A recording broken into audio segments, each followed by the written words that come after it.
যে আজকে গতকাল থেকে আজকে একটু ভালো লাগে এই মেসেজটা আমাকে দিলেন। তো এই যে দেখেন এই ওনার বা এনার এদেরকে সেবা করার জন্য দরকার নিজের সন্তানদের।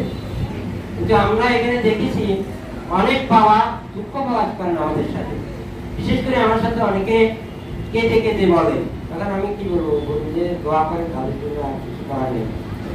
কেঁদে কেঁদে বলেন, যেহেতু আমি একটা জায়গায় অবস্থান করছি সেখানে অনেক বাবারা অনেক মায়েরা ওদের মনের কথাগুলা দুঃখের কথাগুলা শেয়ার করে। সবাই না, কিছু 500 লোকে হয়তো আমাকে ভালো জানি বিধে আমার কাছে বলে, এক বাবা আমার কাছে কেঁদে আমার 5,000 ধরেছিল, আমাকে কিছু সাহায্য করে বা এখানে উঠে দেন। আমি নিজের জীবন আত্মহত্যা করার জন্য রেলে গেছিলাম 2 বার।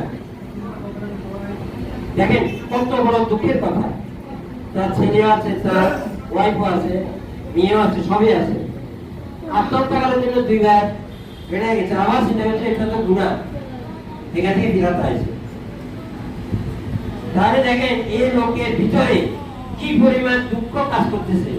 টাকা রুজি করছে, বিদেশ থেকে বিদেশও ছিল, অনেক টাকা দিয়ে সব কিছু করছে, ছেলে মেয়ে মানুষ করছে, পরিবার মানুষ করছে, একা আছে, অসহায়, অসুস্থ হওয়ার কারণে অসহায়। আমার এখানে অনেক সেবা নিচ্ছে, ইদানিং আসতেছে না, যেদিন ঈদের আগে চলে যায় তো আমি তারে কোয়ার্টি আসছে কিছু খাইয়ে কাঁদে দিচ্ছে।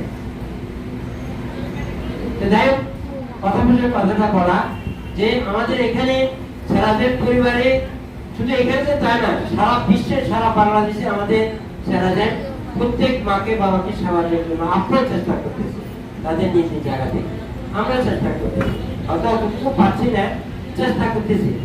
তো আমাদের এখন এই 2 জন বাবাকে জন্য আমরা ম্যাডামেরা আপনারা নিয়ে আসেন, একটু পানি নিয়ে আসেন, এদের পাগুলো আমরা দোয়া দিব আল্লাহ জানে এদেরকে এবং আমাদের সকল বাবাদেরকে।